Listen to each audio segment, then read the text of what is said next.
In front of me is Samsung Galaxy S23 FE, and today I would like to show you how you can turn on or off easy mode.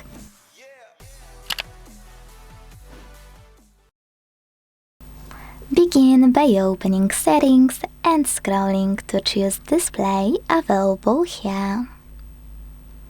Now scroll again, this time to choose easy mode, and activate it thanks to gray switcher right next to it. When you finished, just go back. As you can see, easy mode was successfully enabled. To go back to the standard one, go back to the same section in settings and tap on the now blue switcher. Then wait.